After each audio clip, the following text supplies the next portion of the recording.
नमस्कार, स्वागत है आप सभी का शहर दिन भर में। आपके साथ मैं हूं नीता सिंह। और बुलेटिन में सबसे पहले आज बात होगी आने वाले चुनाव को लेकर चली जा रही चालों की। बताएंगे कि चुनावी मौसम का कौन कैसा मास्टर स्ट्रोक चल रहा है।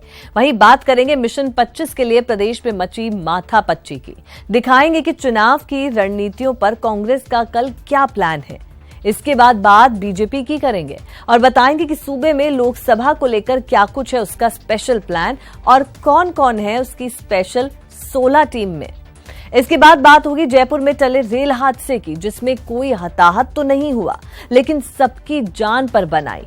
कैसे, वो भी आपको दिखाएंगे। जहां पहुंचकर कोई बस लाल पीले रंगों में खो जाना चाहता है, ऐसी जगह भी आपको लेके चलेंगे। तो बने रहिए हमारे साथ, देखते रहिए इस बुलेटिन में।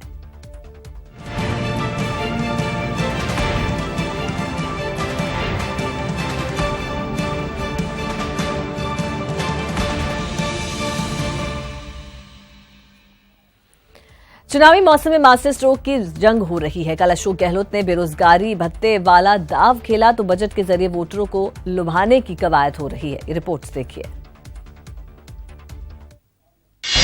चुनावी समर में मास्टर स्ट्रोक की जंग। गहलोत के दाव पर मोदी का मास्टर स्ट्रोक। 1 मार्च से सबको मिलेगा 3,500 रुपये भत्ता मिलेगा।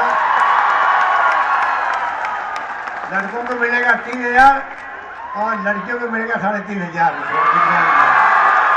Having taxable annual income up to ₹5 lakhs will get full tax rebate.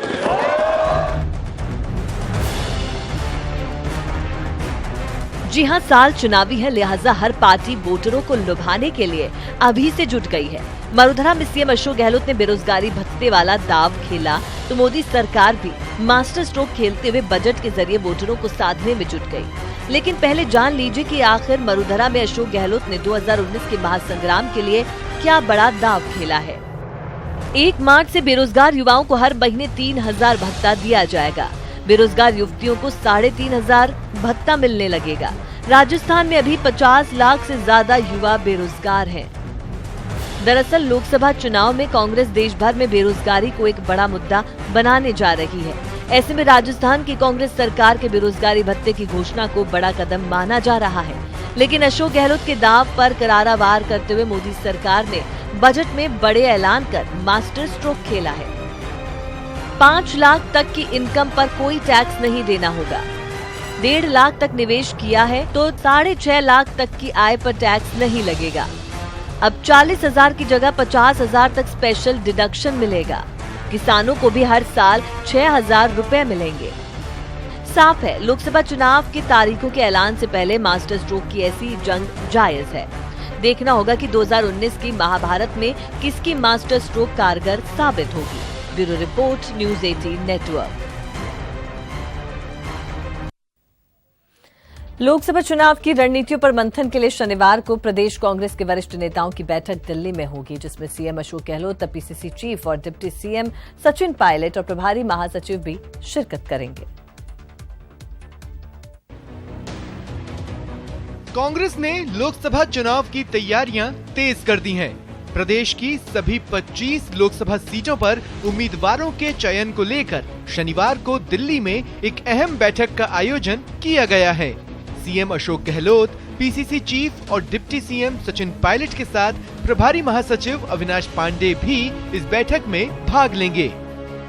समय से पहले हमारी तैयारियां हो चुकी हैं। मैंने पहले भी कहा कि 25 की 25 लोकसभा सीटों पे जो धरातल के हमारे कार्यकर्ता और नेता हैं, लगभग 10,000 ऐसे लोगों से हमने मुलाकात कर फीडबैक लिया है। और कल एक और मुलाकात हम करेंगे, मुख्यमंत्री जी, महासचिव महोदय और हम सब लोग बैठकर एक प्रथम राउंड की चर्चा करेंगे। जो फीडबैक हमें मिला है, मंत्री रिपोर्ट लेकर आए हैं, हर जिले में मीटिंग हुई है और हमारी जो तैयारियां हैं बूथ से लेके स्टेट लेवल तक पूरी पुख्ता हैं। हमारे यहाँ जिताऊ बहुत से कैंडिडेट्स। सचिन पायलट ने दावा किया कि कांग्रेस का मिशन 25 कामयाब होगा और रामगढ़ विधानसभा सीट की जीत ने इस बात के संकेत भी दे दिए हैं कि जो रामगढ़ में बाई इलेक्शन में जीत हुई है वो इस बात का प्रमाण है कि आने वाले समय में क्या होने वाला है। पब्लिक समझदार है, सरकार कांग्रेस की बनी है और हम मिशन 25 में पूरी तरह कामयाब होंगे, ऐसा मुझे पूरा विश्वास है। 2014 के लोकसभा चुनाव में प्रदेश की सभी 25 सीटों पर बीजेपी ने जीत का परचम लहराया था, लेकिन विधानसभा चुनाव में कांग्रेस की जीत के बाद परिस्थितियों में बदलाव हुआ है और इस बार लोकसभा चुनाव में भी कांग्रेस कोई मौका नहीं चूकना चाहती है। जयपुर से न्यूज़ 18 के लिए दीपक व्यास की रिपोर्ट। विधानसभा में करारी हार के बाद राजस्थान में बीजेपी पूरी तरह से लोकसभा चुनाव पर फोकस कर रही है। बीजेपी ने 25 जिताऊ उम्मीदवारों की तलाश भी शुरू कर दी है और इस काम का 16 खास नेताओं को सौंपा गया है। मिशन 25 पर बीजेपी का काम शुरू। स्पेशल 16 तलाश रहे हैं, स्पेशल 25। 7 फरवरी तक स्पेशल 16 देंगे रिपोर्ट। आम चुनाव में जीत के लिए और 2014 रिटर्न्स के लिए बीजेपी ने रूट लेवल पर काम शुरू कर दिया है। इसके लिए 25 लोकसभा सीटों को 8 क्लस्टर में बांटा गया है। 7 क्लस्टर में 3-3 लोकसभा की सीटें बांटी गई हैं। 1 क्लस्टर में लोकसभा की 4 सीटें रखी गई हैं। वरिष्ठ नेताओं को क्लस्टर का इंचार्ज बनाया गया है। 16 वरिष्ठ नेताओं को क्लस्टर की जिम्मेदारी मिली है। 16 वरिष्ठ नेता हर लोकसभा सीट की रिपोर्ट बनाएंगे। करौली धौलपुर लोकसभा सीट से बीजेपी ने मिशन 25 की शुरुआत कर दी है। आइए अब बताते हैं किस क्लस्टर की जिम्मेदारी किस किस नेता को मिली है। अजमेर क्लस्टर में शामिल पाली लोकसभा के लिए विधायक किरण महेश्वरी, अजमेर लोकसभा के लिए पूर्व प्रदेश अध्यक्ष अशोक परनामी, नागौर लोकसभा के लिए राष्ट्रीय प्रवक्ता सुधांशु त्रिवेदी, राजसमंद लोकसभा के लिए विधायक वासुदेव देवनानी, जबकि बीकानेर क्लस्टर में शामिल बीकानेर लोकसभा के लिए सतीश पुनिया, चूरू और गंगानगर लोकसभा के लिए मदन लाल सैनी। इसी तरह जयपुर क्लस्टर में शामिल जयपुर शहर और ग्रामीण लोकसभा के लिए अविनाश राय खन्ना, सीकर लोकसभा के लिए भी अविनाश राय खन्ना और जोधपुर क्लस्टर में शामिल बाड़मेर लोकसभा के लिए गुलाब चंद कटारिया, जालौर और जोधपुर लोकसभा के लिए चंद्रशेखर, कोटा और बारा झालावाड़ सीट के लिए गुलाब चंद कटारिया को जिम्मेदारी सौंपी गई है। बात करें उदयपुर क्लस्टर की तो इसमें शामिल डूंगरपुर बांसवाड़ा और उदयपुर सीट के लिए राजेंद्र राठौर, चित्तौड़गढ़ लोकसभा के लिए अरुण चतुर्वेदी, साथ ही अलवर क्लस्टर में शामिल अलवर और भरतपुर लोकसभा के लिए प्रकाश जावड़ेकर, झुंझुनू लोकसभा सीट के लिए अर्जुन मेघवाल को जिम्मेदारी दी गई है। इसी कड़ी में दौसा क्लस्टर में शामिल दौसा लोकसभा सीट के लिए सुधांशु त्रिवेदी, करौली धौलपुर सीट के लिए बी सतीश, टोंक सवाई माधोपुर सीट के लिए ओंकार सिंह लखावत को ये जिम्मेदारी दी गई है कि ये सभी अपने अपने लोकसभा क्षेत्रों में जाकर कार्यकर्ताओं से बात करें, जमीनी हकीकत को समझें और ऐसी जिताऊ उम्मीदवार की तलाश करें जो बीजेपी के मिशन 25 को पूरा कर सकते हैं। 7 तारीख तक ये लगभग सारे प्रवास पूरे होंगे।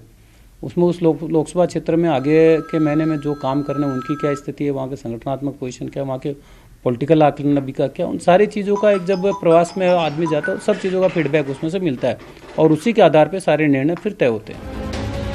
बीजेपी की स्पेशल 16 में प्रदेश अध्यक्ष मदन लाल सैनी से लेकर नेता प्रतिपक्ष गुलाब चंद कटारिया तक के नाम शामिल हैं, लेकिन इस लिस्ट से पूर्व मुख्यमंत्री और सबसे मजबूत वसुंधरा राजे का नाम गायब है।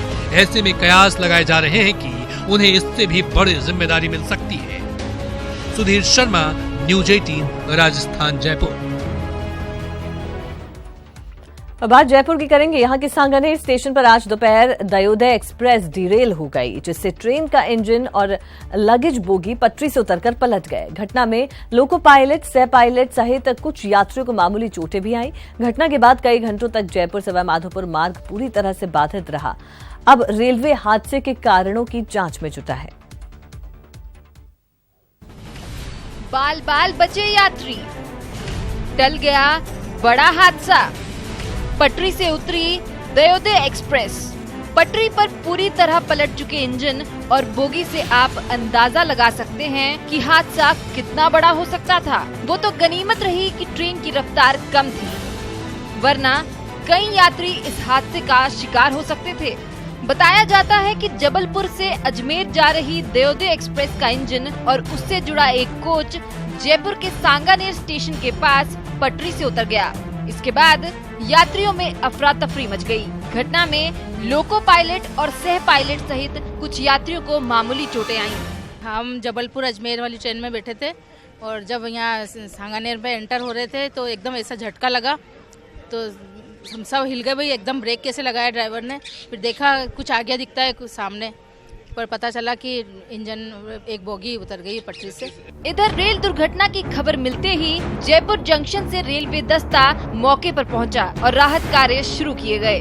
घटना की जांच के लिए रेलवे ने उच्च स्तरीय कमेटी का गठन कर दिया है। कि किसी के हताहत घायल होने की कोई खबर नहीं है।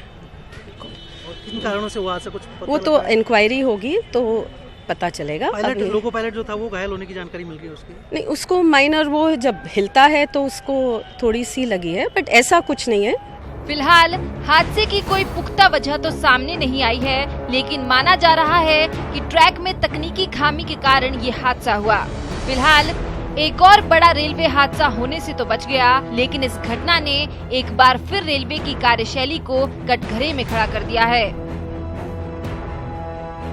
न्यूज़ 18 के लिए जयपुर से सचिन कुमार की रिपोर्ट। देश की कानून व्यवस्था पर फिर एक बार सवाल उठ रहे हैं। सवाल प्रदेश की शिक्षा नगरी कोटा से उठा। यहां बदमाशों ने लूट के इरादे से घर में घुसकर डबल मर्डर जो किया है।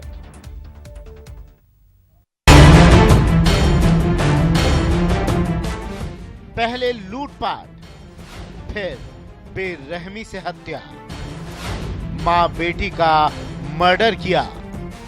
डबल मर्डर से कांपा कोटा। इस घर में मातम पसरा है। घर के हर सदस्य का रो रो कर बुरा हाल है। रात के वक्त लुटेरे बनकर आए हत्यारों ने इस घर की खुशियां छीन ली हैं। पहले घर में लूटपाट की और फिर मां बेटी की बेरहमी से हत्या कर दी। डबल मर्डर के बाद कोटा के भीमगंज मंडी थाना इलाके में सनसनी मच गई है। मर्डर मदर और डॉटर का हुआ है राजेंद्र विजय जी घर पे यहाँ गुरुद्वारा में। तो प्रथम दृष्टया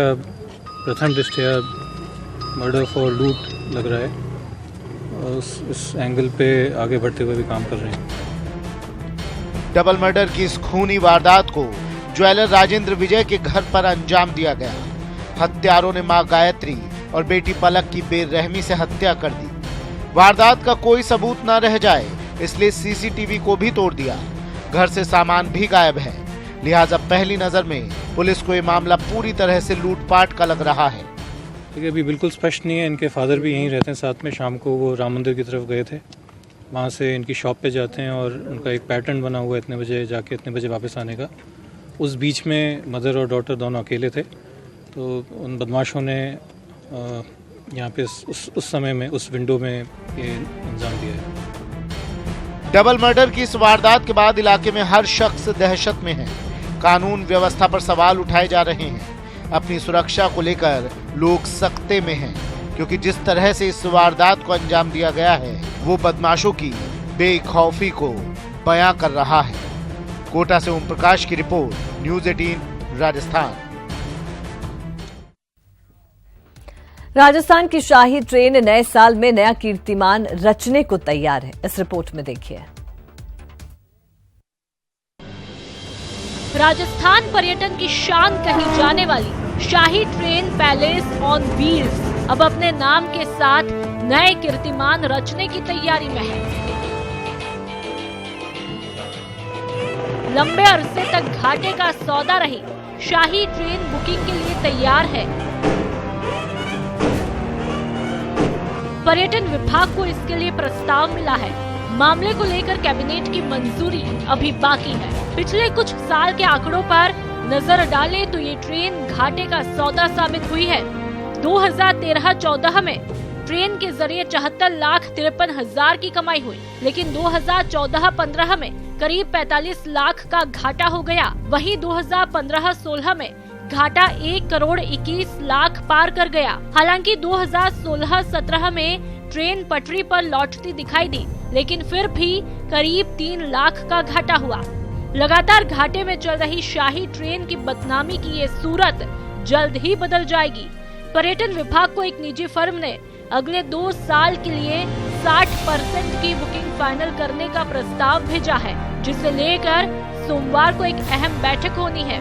उसके बाद इस प्रस्ताव को कैबिनेट में भेज दिया जाएगा। एक कंपनी है जिनके सीईओ मुझसे मिलने सोमवार को आ रहे हैं और वो अगले 40% ट्रेन जो है पैलेस ऑन व्हील्स वो अगले 2 साल के लिए बुकड है, और वो चाह रहे हैं कि 60% रिमेनिंग जो है उसको वो 2 साल के लिए ले रहे हैं।